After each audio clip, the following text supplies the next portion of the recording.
listener production. A warning.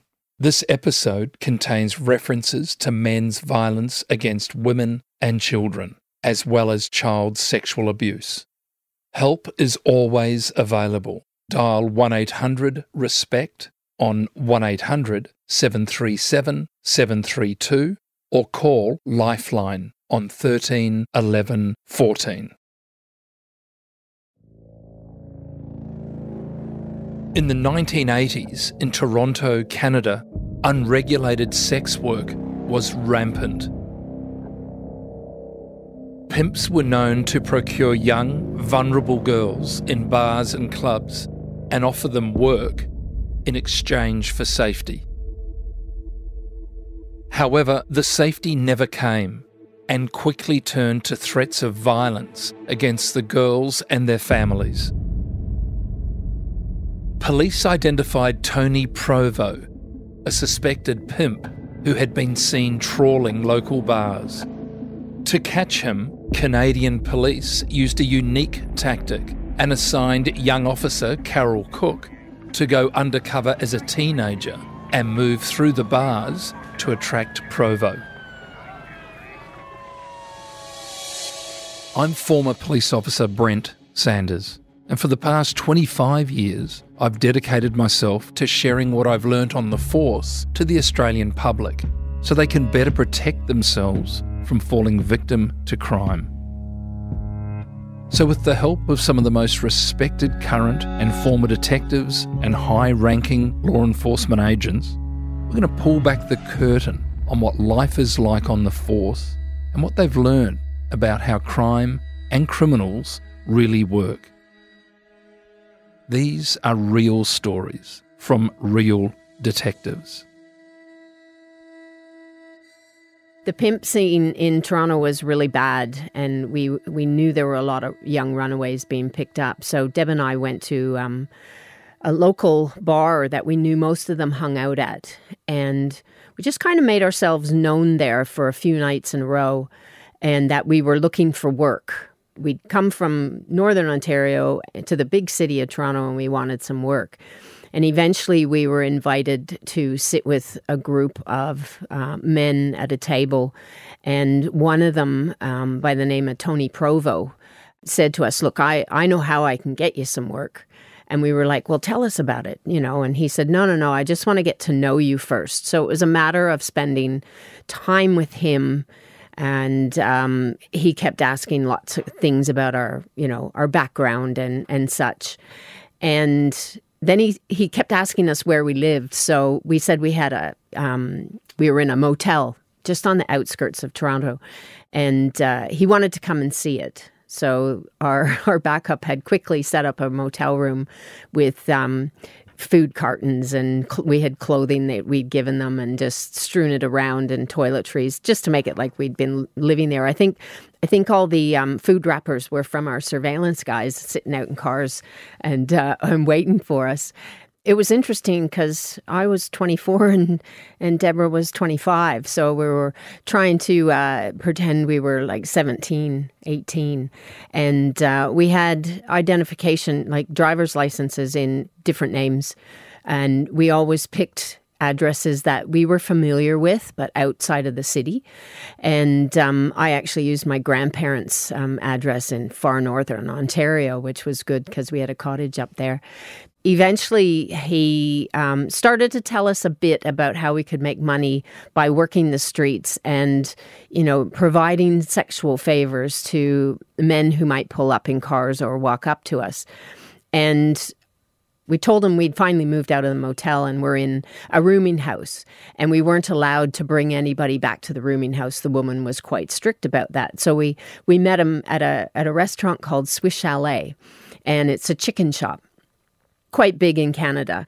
And so I was wearing a wire, and it was an old, not like what they have now. It was an old style wire with, like a big old V8 tape. And that was shoved down the front of my pants, and the mic was attached to my bra in the middle. And what we didn't know is that it would pick up everything, chewing, swallowing, dishes around us, the whole thing. But during that that sitting there in that conversation, he told us, what we would have to do, what we would have to wear, that he would be around for protection, how we had to deal with the other girls that were on the street if we got into trouble, and that he would have to take just a little bit of money that we made to protect us. And we're like, oh, okay, and we were like, well, what, we just have to know, what exactly we have to do. And so he went into, all the different things that could be asked of us. And he says, I'm sure you've both had sex before. And of course, we're like, oh, yeah. And so when we had all the information from him, I decided that it was time we had to let our office know. And funny enough, our office was just in an office building, looked, nondescript. And it was only about 200 meters down the road from the restaurant we were in.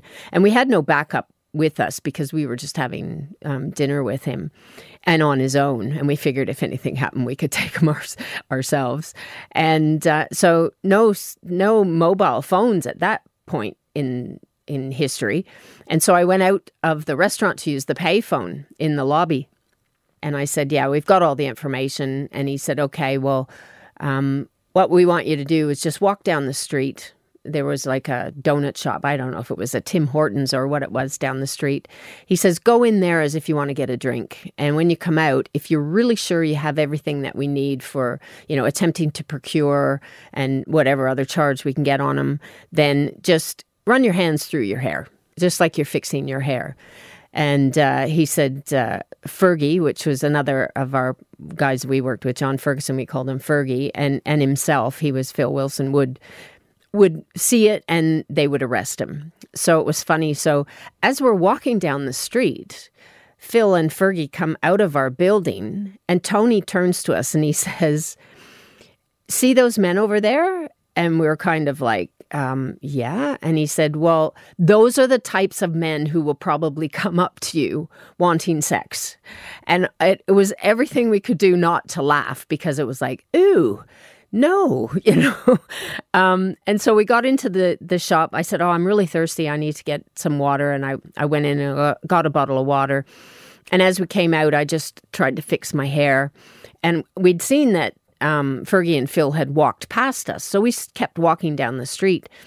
And all of a sudden, they turned around and started walking towards us. And you could feel Tony's body starting to tense up. You could see the body language was like, who are these guys? Because he had just been talking to us about what you do when the police come up to you and ask you questions. And as he's doing that and he sees them, he's just, you can see he's going, hang on a minute. And I remember Phil grabbing him by the arms from the front and Fergie moved around the back and Phil's, identifying himself and saying he was under arrest. And he starts to struggle. Eventually he was arrested. We had about 3 days of trial and the fourth day, Tony didn't show up. So a bench warrant was issued.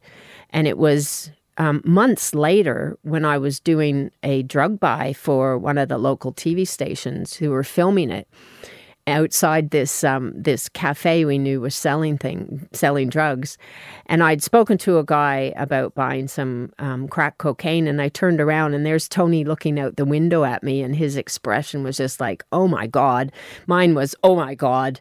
And I thought he's going to blow this. And so I quickly got what I needed and I took off and got onto the radio to the guys in the van who had a sergeant with them and said, get somebody over there. We've got somebody there wanted on a bench warrant. But no, it was interesting. And it was, as a 24-year-old, it showed me how easy it was for these guys to pick up these young girls and say, look, you can make all this money and I'm not going to take much. Tony was pretty low on the scale when it comes to pimps. I think he was pretty new at it. And most of them would grab these young kids and, put them up in the lap of luxury and buy them all kinds of things before it was then time to say, sorry, time to pay me back. And this is how you're going to do it. So it was a bit different scenario with Tony because he was so new at it. At the beginning, going into the bar, we weren't quite sure who we were going to meet up with.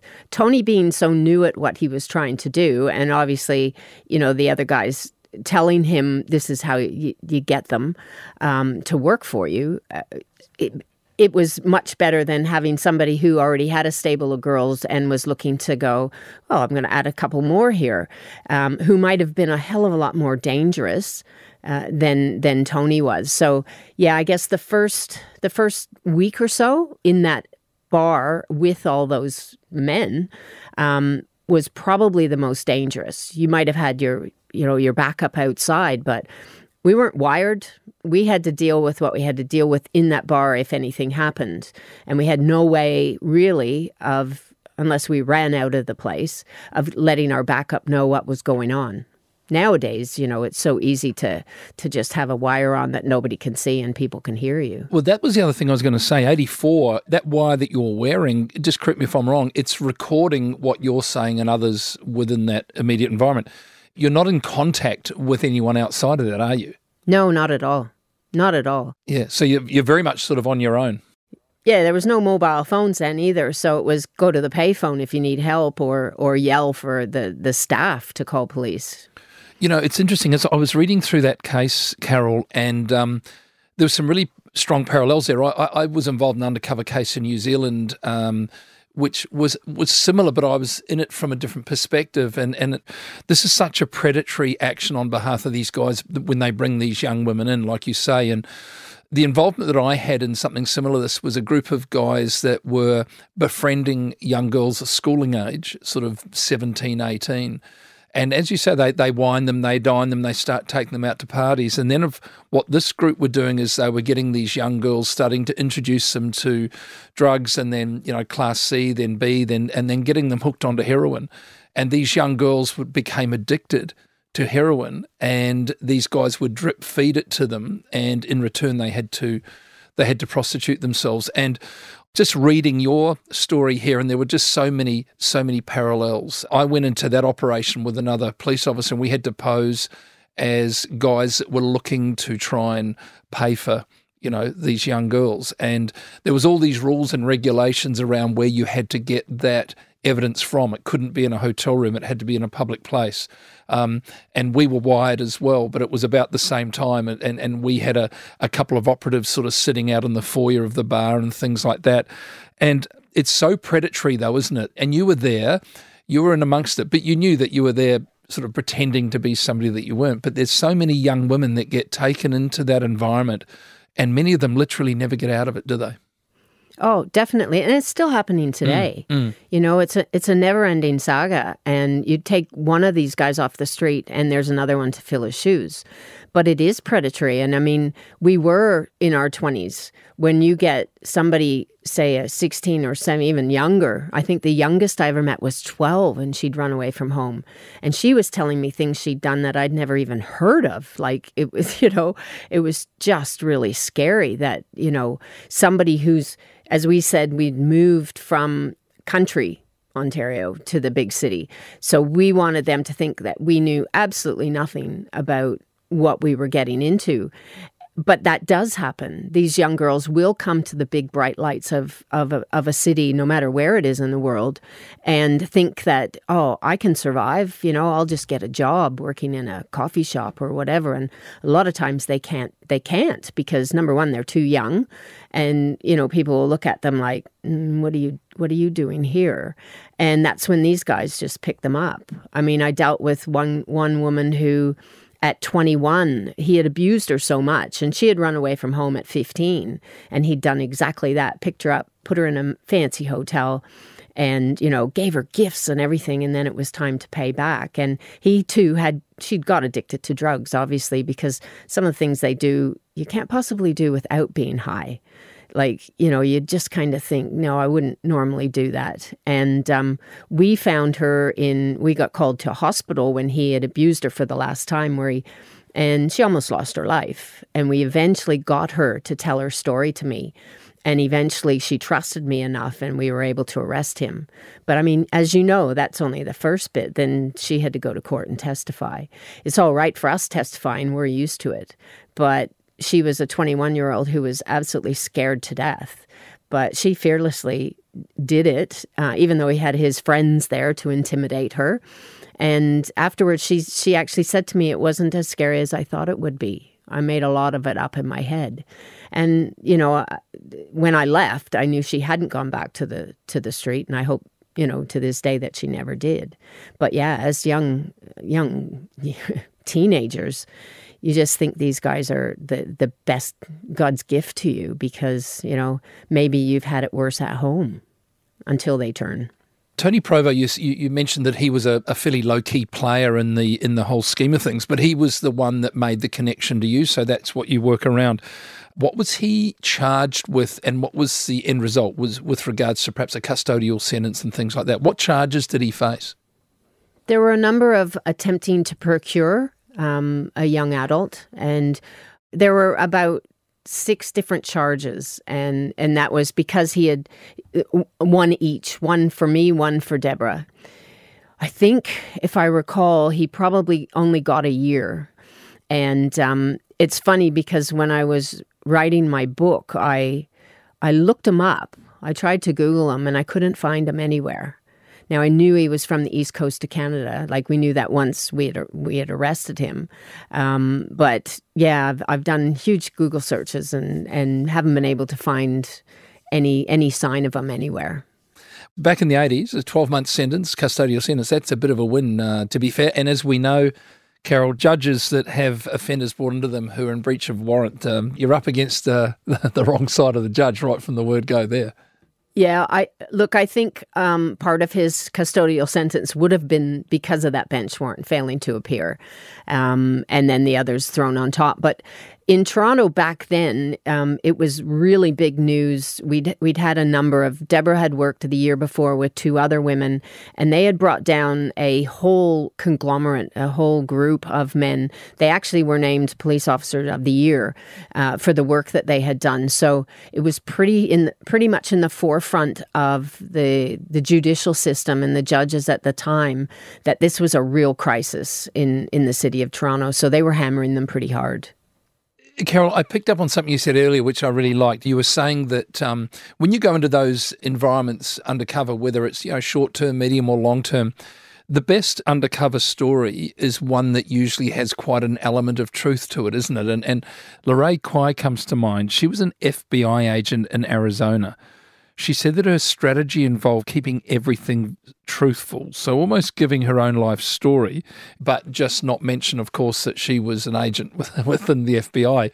I liked how you mentioned that where you came from was your grandparents' sort of location thing. So that truth, and it means that if you're pressured on it or you've got to recall that story, you can fall back onto that element of truth, isn't it?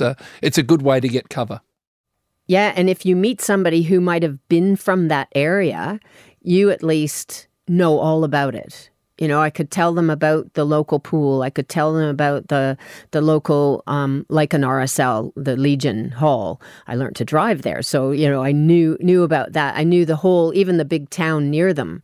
I knew all about Bancroft. It was, we were there shopping every week. And so it's always good to make sure that you really know where you're supposedly from, because if you meet somebody and you say you're from somewhere that you've never really been to, and they say, oh, do you know so-and-so or so-and-so's store? And you go, yeah, and there is no such a thing, then they're going to know that something's up. So it's good to know the truth. Carol, there wasn't a great deal of selection preparation on the part of the department to put you and other young women into these roles. I'm wondering for you personally, what preparation you did yourself with regards to, the mindset that you were in and your acting, in essence, being somebody else, even the clothing and things like that you would wear into these environments. Can you tell us a little bit about that? Yes, I think that I was lucky again in having Deborah around I was able to ask her questions about the project she had, and it was like a 6-month project she had been involved in. It was quite big.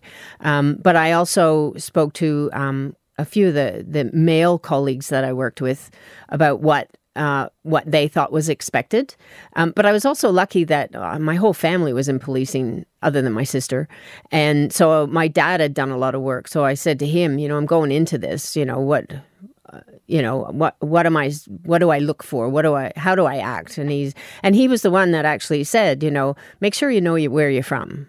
Like, you have to have that ability to be able to answer any question about the area that you're going to be from. And then, of course, it was just, and be careful, because he was my dad. I think I went into it probably as that, young 20-year-old, nothing's going to hurt me type thing. But when you actually get into that environment, I know that there were a few times the old legs were shaking, under the trousers, like, what am I doing here? But then you get into role playing, and I always loved doing that as a kid, that role playing, and I guess that helped me. But I also started to think about what would a mid-teenage girl be acting like. You had to not be 24 or 25 years old. You had to be that teenager again. So it was about going back to, what was I like as a teenager? I was so straight-laced, it was ridiculous, because I was an athlete growing up. But, I had to think about, what would a teenager be like? And how would they talk, and would it be any different than what I'm doing now? So, yeah, there wasn't heaps of training, but it was more about me thinking, what would I do as a teenager? And it's interesting to pick up on how you said it, the role playing, and you actually love doing it. And I guess that answers for me another question, because doing this when you were a very young police officer, this was the first of quite a number of undercover roles that you took up during your career. So it was something that you felt that you were quite drawn to and quite enjoyed that challenge. Oh, definitely enjoyed the challenge. But the best part about it is, once you got to the end of whatever project you were doing, that you were able to take people off the street that shouldn't be there. And you hoped that you had made a difference in somebody's life. You never found out, but, you did this because you didn't want, whether it was a drug dealer, you didn't want that one person to get hurt by his drugs or her drugs. And with the prostitution, you didn't want another teenage girl to go through the same thing.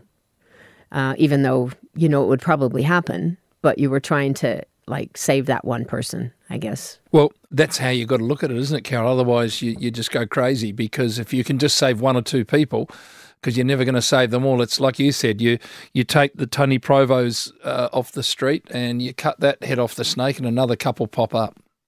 Yeah, exactly. And it's happening today. It certainly hasn't. I certainly didn't go out and stop the world from, having pimps working the street and grabbing young girls to work the street, but just to think that I was able to help one person. And I think about that 21-year-old that testified against her pimp.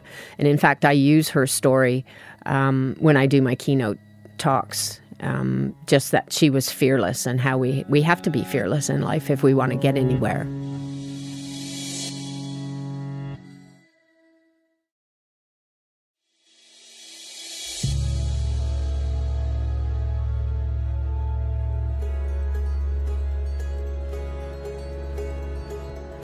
The year is 1992, and you're involved in a series of investigations concerning multiple rapes and sexual assaults in a Toronto neighbourhood known as the Annex. Can you have a chat to us about your involvement in this case?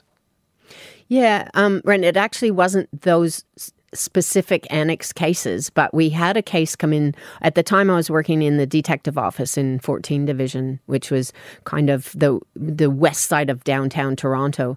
And we had a sexual assault case come in, or I didn't. Actually, it was Detective David Needham had this sexual assault case come in, and eventually I was pulled in to work on it. This woman had been working late. She worked in a bar as a waitress, and she lived in the Annex area. The Annex area was a lot of old Victorian houses. Some of them were still single dwelling. Some of them had been made into apartments. So the bottom floor, first floor, second floor, each had separate apartments. She lived on the bottom floor, and her door to her apartment was in the backyard of the house. And so she'd come home pretty late at night. I think it was about 2 a.m. And she's trying to find her keys, and she really had to pee. And she thought, I'm in my own backyard. She couldn't find her keys in her purse. They were at the bottom, and she just wasn't going to make it. So she just, in the backyard, squatted down to have a pee. And at the same time, this man jumped over the fence into the backyard, which I think startled both of them. He didn't expect anybody to be there, and she certainly didn't expect anybody to jump into her backyard. And at that point, I guess he saw his opportunity and grabbed her and made her open the door. She found her keys and made her open the door. He took her in and he kept saying, I'm not going to hurt you. I'm not going to hurt you. In the meantime, he pulled out some cocaine and he said, you're going to do a line of cocaine with me. Now, she wasn't a drug taker. And she's like, no, I don't want. He says, you're going to do it. And she just said, okay, fine. She thought, if I do this, he'll leave. So for the first time ever, she did a line of cocaine with him. And the next thing she knew, he's pushing her on the bed and he's sexually assaulting her.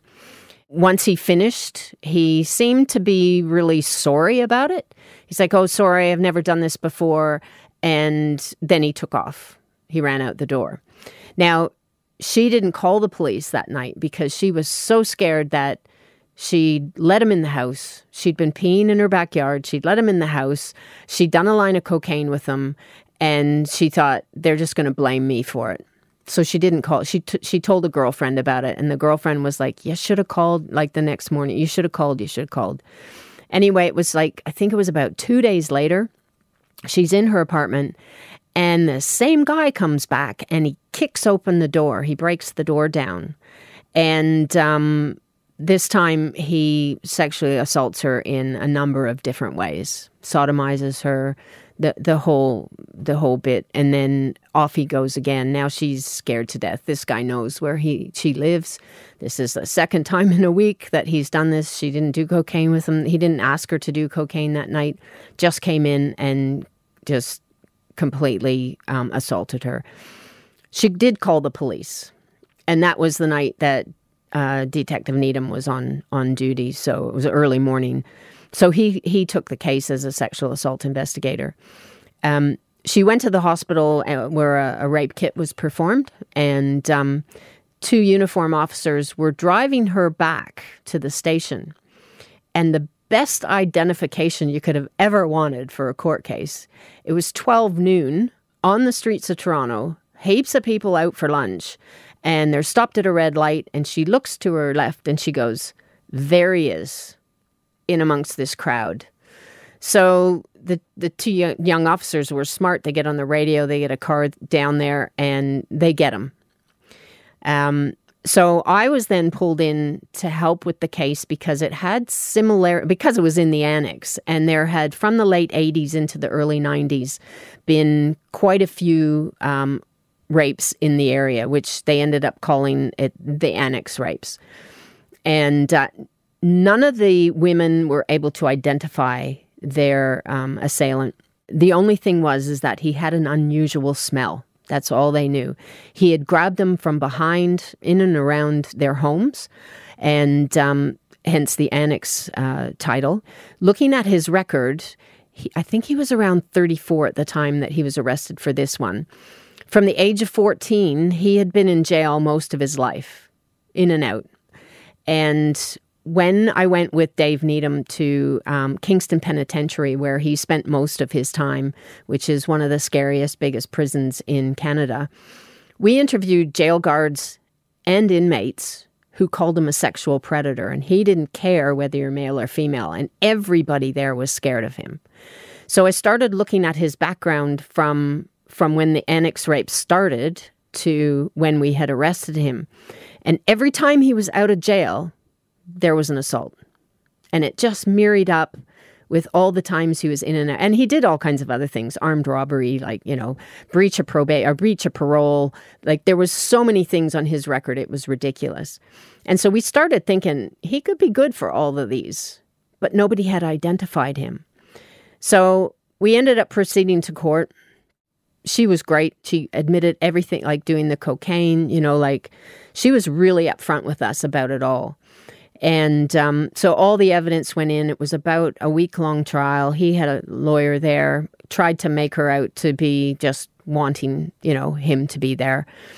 And it was all her fault because of what she thought people would say, and which is not unusual for a lawyer to do, even nowadays. And so it came down, the judge said, yep, I'll be back. We'll set a date for judgment. She was so traumatized, she didn't want to go back because she didn't want to see him again. And in the meantime, she'd actually moved. She'd quit her job. She'd moved. She found another job, another place to live, because she was so scared that he was going to come back. And when the judge came back to deliver his verdict, he found him not guilty on all the sexual assault charges because she obviously wanted him there. She'd done a line of cocaine with him, etc., etc. Exactly what she had thought. The one thing he did find him guilty on was breaking the door down, damage to property. But he had breached his parole anyway because of the damage to property, so back in he went. But I was so disgusted with the fact that this judge had actually done this. Thinking it's 1992, how in your right mind can you actually think this? He'd do it again, definitely. Only next time he wouldn't get caught, because I'm pretty sure, looking at his track record and his in and out of jail, that he definitely was the annex rapist. And they've never happened since. So, that just makes me believe that, yes, we just could never prove. We looked at everything to try and prove it was him, but we just couldn't. And it was that case where I then went, I feel like I'm running 50 kilometers an hour into a brick wall head first. I'm not getting anywhere. What am I doing this job for? And I was so disgusted with the judicial system at that point. We all were. We just couldn't believe it. And I'm so happy I didn't have to go tell her. I know Dave Needham had to go and tell her the outcome, and I can't even imagine how she would have felt. And the fact that she had to change her whole life because of this one man and being so fearful for her own. And there's no doubt that if she had stayed where she was, and he found out she was still there, he would have gone and done the same thing. I just decided, do I really want to keep doing this job? And that's when I took a year leave of absence and decided to come to Australia just to travel around, be away from that policing scene, not be a police officer, not be known as a cop for at least a year. And it took a while to get it out of my system. I mean, I think sometimes it's still not out of my system, as you would know. You still have these, you look at people and go, what are you doing? But I came down to Australia, and it was during that year that I decided, I don't want to do this for the rest of my life. I didn't know what I wanted to do, but I didn't want to do this. However, I did have to go home because I ran out of money after the year, and I still had a job to go back to. And so I went back in uniform as a training officer, which was completely removed from that aspect, and spent the rest of my career, which was only a number of months, doing that before I left. So this case really was a catalyst to you walking away from a job that you'd done, that you'd loved, that you poured yourself into for 15 years, and this is I'm sure it's not the only example, of course it's not, but this is the straw that sort of broke the camel's back, as it were. Oh yeah, definitely. Because I just couldn't believe this woman was fearless getting up, telling her story, and it was the perfect identification. Everything was perfect, like you couldn't have got a better case to prosecute. And there was not even a hint, not even a thought. The prosecutor was gobsmacked that this would happen. It was just ridiculous. And I thought, this is happening too much. Like, there's too many things that just get thrown out, whether it's out of laziness by whoever's sitting on the bench or, whatever it might be, that, maybe they're saying, no, you don't have enough evidence. And I just thought, no, I've had enough. There's got to be something better out there. It was certainly not something my dad wanted to hear when I said I didn't want to do it anymore, but he understood in the end. This is 32 years ago, and we would like to think that incidences of this nature are, that doesn't happen as much. We can never say never. Am I right in saying not only did the judge say that because he had basically forced her into taking cocaine, that she'd taken cocaine with him, therefore she'd like literally invite him to the house. Did he not also mention that she didn't actually, for his liking, didn't resist enough in the second sexual assault that went for several hours? Yeah, definitely. She was so scared that he would kill her if she resisted, that she didn't. At the beginning, she tried to push him off, and he just grabbed her around the neck and was, trying to, I don't know, he didn't choke her out, but that's how she felt. He had grabbed her around the neck. And so she just thought, well, I'm just going to let him do what he wants, and then he'll be gone because I don't want to die. And the judge just was like, well, you didn't fight back. And you really hope that doesn't happen today, but, I'm pretty sure it does. We've made steps in the right direction. Of course, I can't speak for the Canadian judicial system, but I know here locally, New South Wales, there's been a lot of talk, nothing's quite happened yet, but moving towards having specific sex crimes or, sexual assault courtrooms. We've recently provided more information in the courtroom for juries, also for judges, to be fair, around rape myths, and a judge has to read these out to a jury. And you've touched on one of them, the idea that if a victim of a horrendous violent crime like this doesn't fight back, well, they're sort of consenting, which is ludicrous. So we're taking steps, and it's probably horrendous cases like the one that you're involved in 32 years ago. And I'm not saying for 1 minute we haven't had them here in New South Wales, because we have. It's cases like that thankfully have led to this outrage and to steps being taken. I mean, it's not perfect now, goodness me, but those that were in the police at the time that you and I were, we know how bad things were, how even attitudinal things often around sexual crime, how bad things were and how much we have improved. But we've still got work to do, there's no doubt. Oh, yeah. And look, I can't talk for the Canadian judicial system anymore because I've been gone so long. But, listening to things that happen here, we have gone a long way, but we have so much further to come. So much further. That's for sure. Carol, alongside what I would say is a very distinguished 14, 15-year career in the Toronto Police there in Canada, you were, during that time and since, what I would describe as an elite athlete, swimming, then some rowing, then being involved in cycling.